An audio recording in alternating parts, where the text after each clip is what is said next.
Welcome to Facts TV News, where everything is true.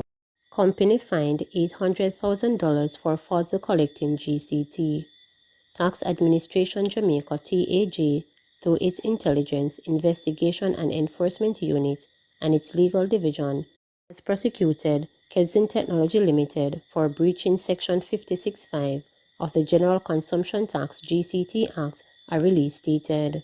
The GCT Act states, a person not being a registered taxpayer who collects tax commits an offence and is liable on summary conviction in a parish court to a fine not exceeding $5 million or to imprisonment for a term not exceeding 12 months or to both such fine and imprisonment.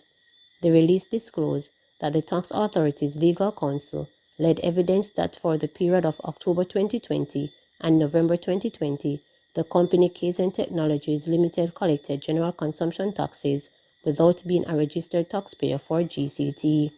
The company pleaded guilty to the two offences and was sentenced to a fine of $400,000 or 3 months on each of two counts on July 19, 2021 in the Sutton Street Court. The fines were subsequently paid, the release stated. Taxpayers are being reminded that breaches of the General Consumption Tax Act and failure to report income, profits or gain, as defined within the Income Tax Act, will result in enforcement action by TAJ utilizing the applicable provisions under the law. TAJ will continue to improve trust and fairness within the system, and to this end, we seek your support.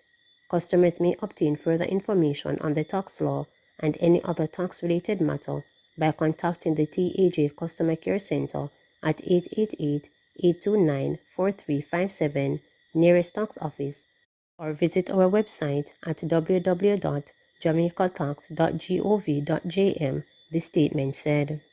435 new COVID-19 cases in Jamaica, 6 more deaths.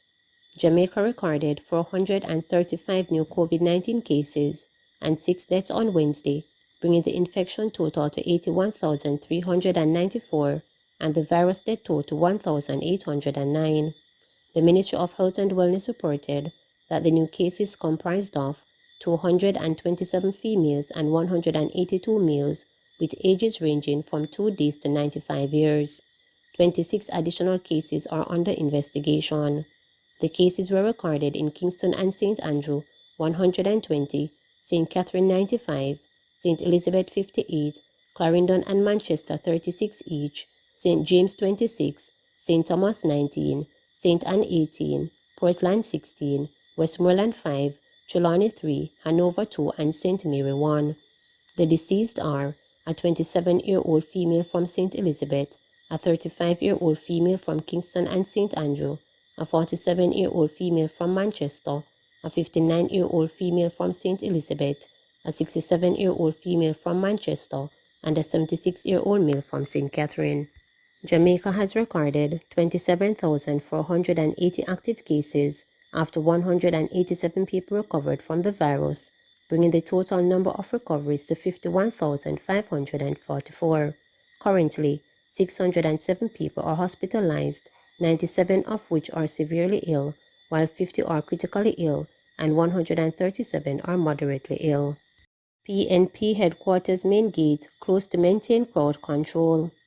Following People's National Party PNP activist Karen Cross cries early yesterday morning that the gates at the party's headquarters were closed, preventing her from protesting on its ground, Dayton Campbell, the party general secretary, has explained that this was done to maintain crowd control. They make their decisions and we make ours, and that's basically that. But we're standing firm and we're not moving. We came here to demand the registration of Mark Holding as party leader and opposition leader. We came here to demand the registration, the mass registration of Mark Holding, Beekeeping, and Peter Mountain from the People's National Party. So our goals remain the same, and we will stay here for as long as we can, as long as we are able to physically, and we will continue to demand that peacefully and honorably. I don't want anything.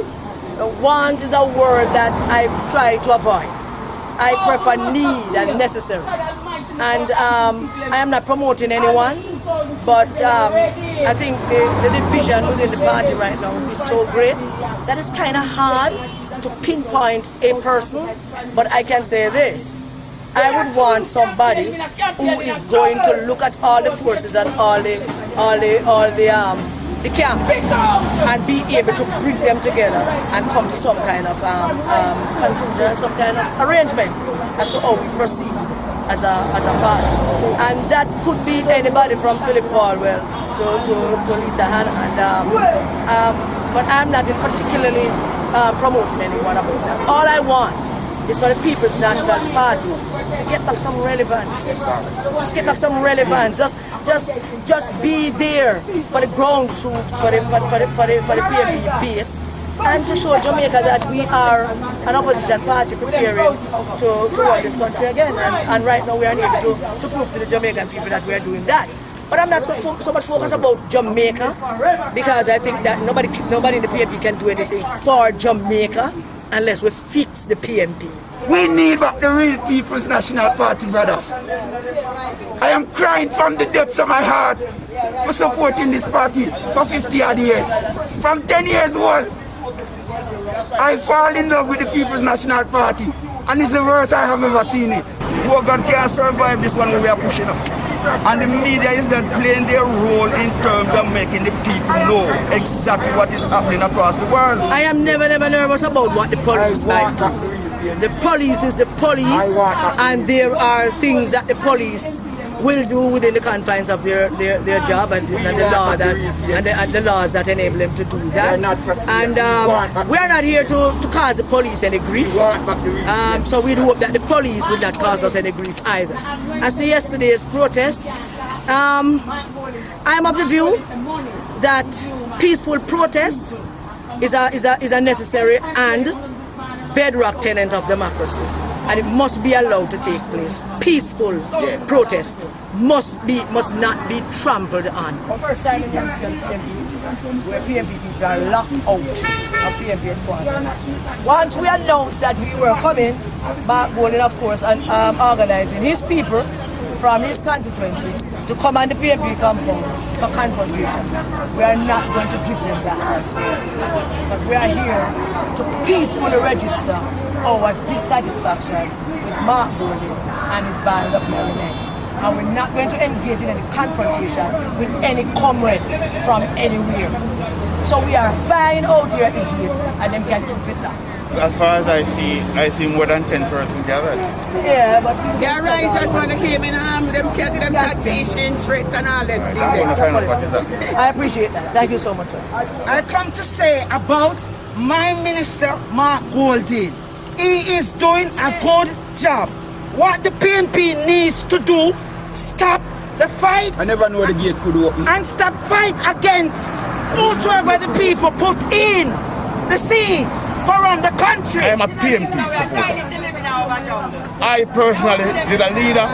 No matter who is the leader, I support the leader because I'm a party person. I am not here to come and try to disunite the party. PMP is at a level where the only way they can go is up. Jamaica needs PMP to get to that place. JLP government, JLP must be in the government because these people supposed to be here demonstrating against the government for the corruption, slackness, and everything that is going driving this country that year coming to disunite the PMP even further. I made the point earlier that the party has always been accepting of dissenting voices. I think it makes our democratic process internally stronger. And we would have rather if they had used the internal structures within the party to communicate, because we're open and we would have been willing to set that meeting with them and have constructive discussions. They decided to protest, and even so, we're still willing to listen to them. As I said, we're willing to invite them inside into the conference room, keeping it below the limit, of course, that is allowed, to have the discussion, hear what their concerns are, and see if they're valid and if we can incorporate them into the party and allow us to be stronger and for us to move. Beekeeping project set to revive Crooked River community. The Crooked River community in northern Clarendon could be the answer to employment prayers that many have been seeking. The project, valued at $855,000, is a social enterprise incorporating agroforest and beekeeping and is being administered through the 4-H Club. The multiplier effect of this project is getting people trained in beekeeping, which can be very lucrative. Right now, honey is going for maybe $40,000 to $45,000 per 5-gallon bucket. We're also interested in the collaboration in value-added products from the beekeeping. That's for young people. So like Jermaine here, yeah, we are thinking of them, helping them to write grants. Grant proposal is a future project. Also value added from beekeeping, from the bee wax, the bee propolis, the bee pollen, help them to create new products from those. So we are in the business of helping them to be entrepreneurs, become young entrepreneurs, so self-sufficient. So the first step to that is getting them trained in the beekeeping, aspects of beekeeping, to also include the making of the bee boxes, supplying bee boxes. So it's more of on building young people into entrepreneurs. That's how we envision this project going forward. Have is 15 acres, 15 colonies of bees, and we have 10 participants to be trained and also to benefit by getting bees. So the agroforest section part of the project is where we have trees, different fruit trees that will complement the growth of the bees, providing pollens, etc.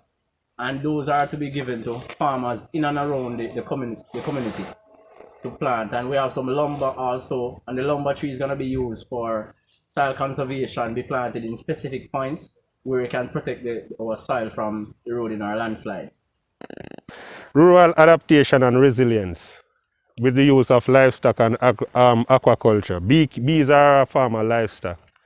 So we think about how not only being trained, but having people being trainers of trainers. So we are interested in training young people. So these young people, while they are being trained, the multiplier effect is that they can go out and train other people, developing an interest. I am also near from the area. I'm from James Hill, so we know the area, and there's a lot of microclimate here, and it is very suitable for beekeeping. So this is one of the starter projects. It's easier. So this is the way we would try to move forward. Currently, this project is a very fascinating one for a lot of persons. Due to the whole adventurous aspect. I know that beekeeping is very adventurous also. And me myself here is very fascinating also, based on the participants that would be engaged in this project. And I think the outcome of this project would be a great one. Please remember to subscribe, like, share, and click the notification bell for daily updates.